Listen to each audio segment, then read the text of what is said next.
Bonsoir, j'espère que vous allez bien. Moi je vais très bien, vous avez remarqué, je me suis fait les contours là, très bien, vous voyez bien. Aujourd'hui dans la chronique Crime Story, on va parler d'une affaire qui a secoué le Cameroun toute la semaine. Si tu as été au fait des actualités, tu vas sans doute reconnaître ce nom. Hilaire Aïssi Meungue. Qui est Hilaire Aïssi Meungue? Hilaire Aïssi Meungue, c'est ce jeune Camerounais de 22 ans qui va perdre la vie à l'hôpital alors qu'il est censé être en soins. Effectivement, à ce moment, c'est pas encore dramatique parce qu'on se dit, si tu es à l'hôpital et que tu meurs pendant que tu es censé être en soins, c'est parce que tu es malade ou alors tu as un souci, on va pas dire normal, mais ça arrive que des patients meurent pendant leur traitement. Donc à ce niveau, c'est pas encore dramatique. Mais l'histoire va prendre une tournure très dramatique. Pourquoi? Parce que beaucoup de questions vont naître de la mort de ce jeune homme. Les questions vont venir déjà de la version de la famille qui estime que l'hôpital, le personnel de l'hôpital, aurait précipité l'enfant à sa mort et aurait, les accusations sont très graves, prélevé les organes du jeune Hilaire Aïssi Meungue. Vous vous en doutez bien, l'hôpital va se défendre par la voix de son directeur qui va réagir et l'histoire va prendre une tournure tellement stratosphérique que le ministre de la Santé même va s'enquérir de la situation parce que la famille va porter plainte au personnel de l'hôpital qu'ils accusent, tenez-vous bien, d'avoir tué le patient et d'avoir extrait ses organes. Que s'est-il passé à l'hôpital central de Yaoundé ce jour-là? Qu'est-ce qui est vrai? Qu'est-ce qui est faux? La version de la famille, la version de l'hôpital, dans cette vidéo, on en parle.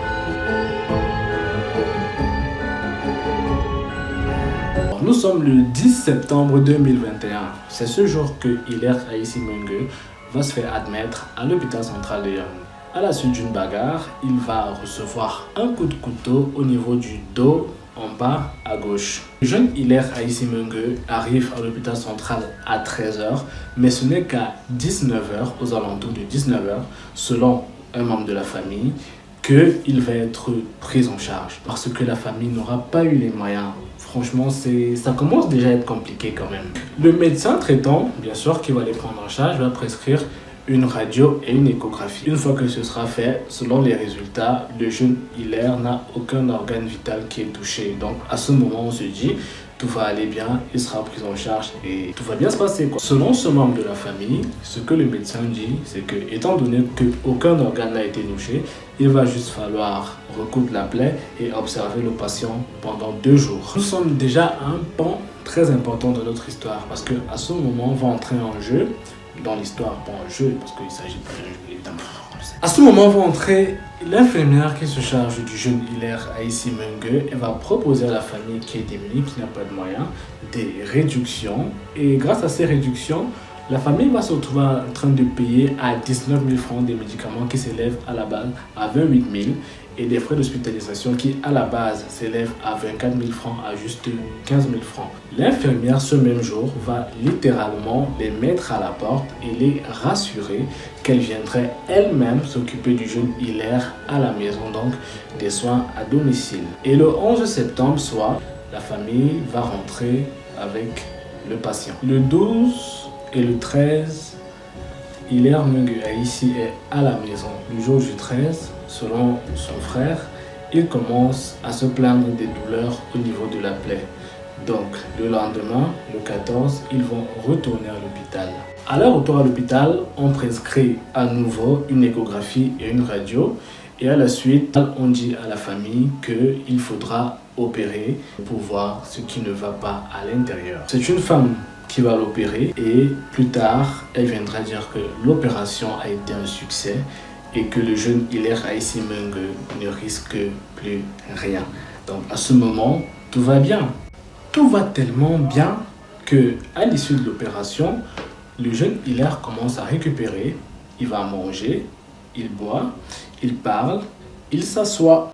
Cependant, dans la nuit du 17, un docteur va revenir faire des prélèvements sanguins sur le jeune Aïssi Meungue Hilaire. Il va faire 3 à 4 prélèvements sanguins selon le témoignage du frère du défunt. 23h sonné, le même docteur va revenir dans la chambre où il y a la famille et dire qu'il faut que le jeune patient de 22 ans rentre d'urgence au bloc opératoire. La famille va faire totalement confiance au corps médical et accepter que le jeune Hilaire rentre en bloc opératoire. L'opération va durer de 2 h du matin à 8 h du matin, soit 6 heures d'opération. À 8 h du matin, lorsque le jeune Hilaire Aïssimeng sort du bloc opératoire, il faut noter que la famille n'a toujours pas reçu d'informations concernant le bien fondé de l'opération qui a mis 6 heures de temps. Cette opération va tout changer parce que le jeune Hilaire qui sort du bloc est totalement changé.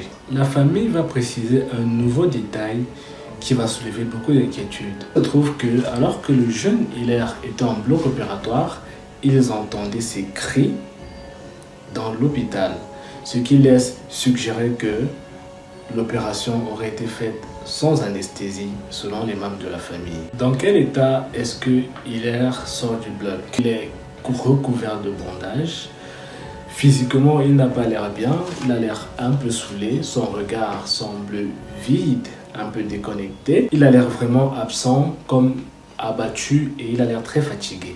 Toute vraisemblance, Hilaire va se faire abandonner par le corps médical. Selon la famille, le docteur qui va l'opérer ne viendra pas s'enquérir de la situation du patient. Et de vendredi à dimanche qui est le 19 septembre, Hilaire ne recevra aucun soin. Tant que tout ce temps, Hilaire va se tordre de douleur, il a mal ci, il a mal là. Il veut décoller ses bandages et pour qu'il ne le fasse pas, la famille doit attacher sa main contre le lit. Le 19 septembre, dans la matinée, la mère du jeune Hilaire va harceler, va harasser et va agacer le corps médical. Et ce n'est qu'à l'issue de cet acharnement que le docteur va venir faire le pansement à Hilaire.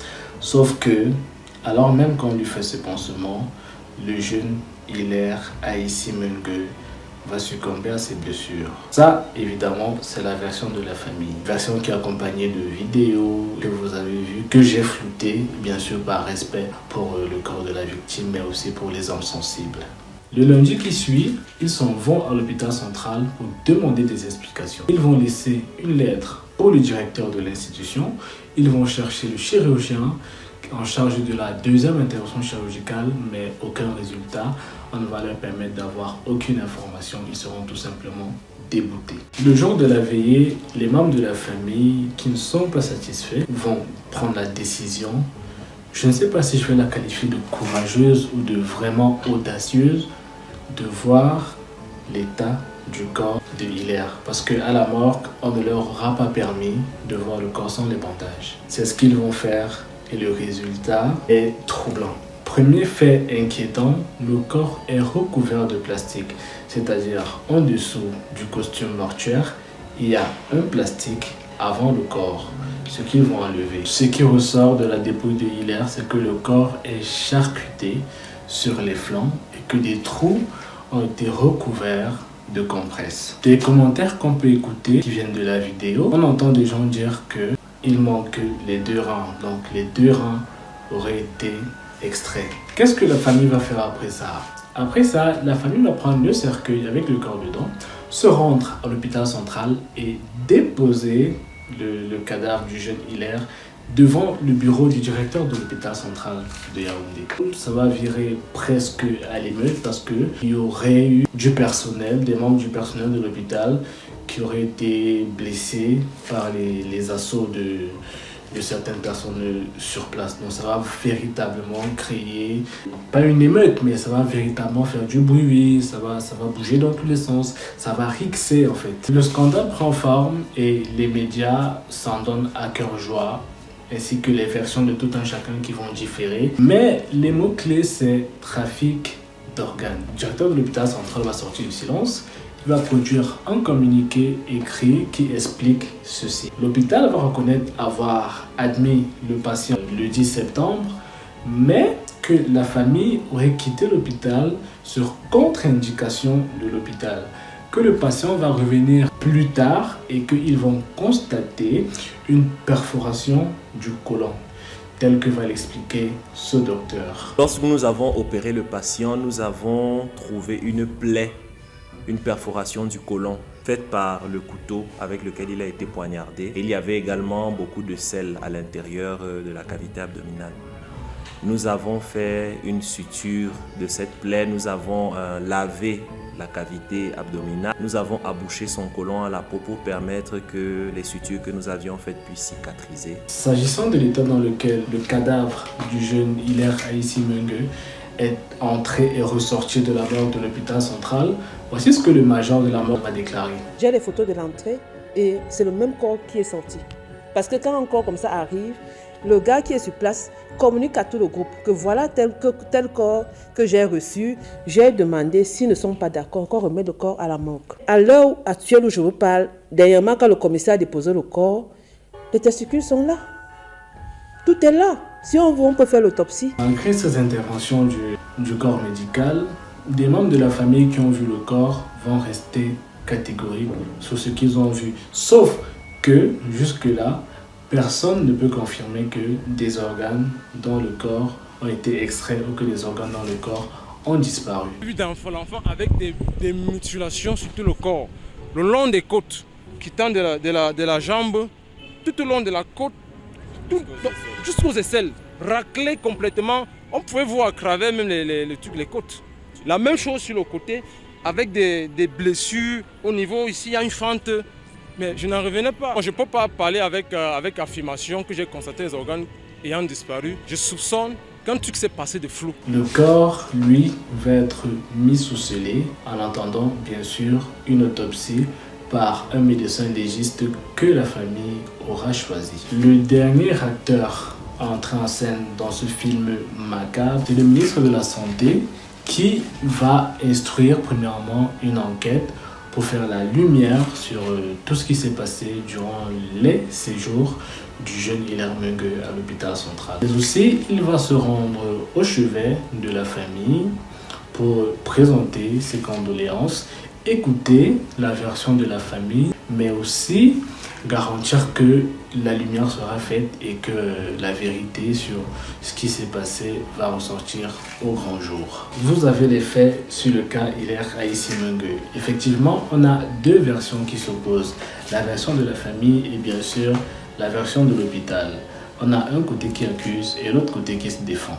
On peut se poser déjà la question de savoir pourquoi la première échographie et la première radio n'a rien révélé et il a été déterminé que le jeune Hilaire n'avait aucun organe vital touché. Mais ce n'est que lors du retour de Hilaire à l'hôpital qu'on va se rendre compte qu'en effet, il y a le côlon qui est perforé. Il y a donc peut-être négligence déjà pour commencer parce que on fait des premiers tests, on ne voit rien. Et l'enfant va à la maison, il revient, on fait des tests, on se rend compte qu'effectivement il y a un organe vital qui est touché. La question qu'on peut se poser aussi c'est pourquoi est-ce que la famille n'est pas informée? Parce que le témoignage de la famille dit que ce jour-là, après les prélèvements sanguins, le docteur va revenir juste dire qu'il faut une opération urgente, opération qui va être pratiquée. Et selon les cris et les pleurs que la famille va entendre, il se pourrait que l'opération se serait faite sans anesthésie, ce que pour l'instant l'hôpital n'a pas démenti. Peut-être qu'ils n'ont pas eu vent de cette version-là de la famille pour pouvoir bien la démentir, mais ils n'ont pas communiqué dessus. Pourquoi ils ne vont pas informer la famille de l'opération qu'ils vont faire, de quels seraient les risques de cette opération, quelle serait l'opportunité, le bénéfice de cette opération sur l'enfant? Ils ne l'ont pas fait, d'où la famille qui va estimer tout simplement qu'on a fait une opération comme ça sans nous dire pourquoi, ni les tenants, ni les aboutissants, ce qui reste quand même pas douteux, pas suspect, mais ce qui reste quand même notable. Est-ce qu'on est sûr à 100% que des organes du corps de Hilaire Ahissi-Mengue ont été extraits, ont été retirés? Pour l'instant, on n'a pas la réponse, c'est l'autopsie qui certifiera cela. Mais comme tout à l'heure, vous avez entendu ce membre de la famille qui, lui, il a vu le corps, mais il ne pouvait pas certifié ne pouvait pas affirmer qu'il y avait des organes qui manquaient. Comme on a dit, l'enquête a été ouverte au niveau du ministère de la Santé. Ce qu'il faut déjà constater avec les enquêtes qui s'ouvrent au ministère de la Santé, c'est qu'elles connaissent très bien s'ouvrir, mais pour se fermer, c'est un peu très compliqué parce que, comme va le dévoiler cette capture que vous allez voir tout à l'heure, ça fait déjà 7 enquêtes qui sont en cours depuis un bon moment déjà et dont on n'a pas eu les conclusions. Nous espérons, avec l'engagement bien sûr du ministre de la Santé, que cette fois ce sera différent vu la nature du cas qui se pose.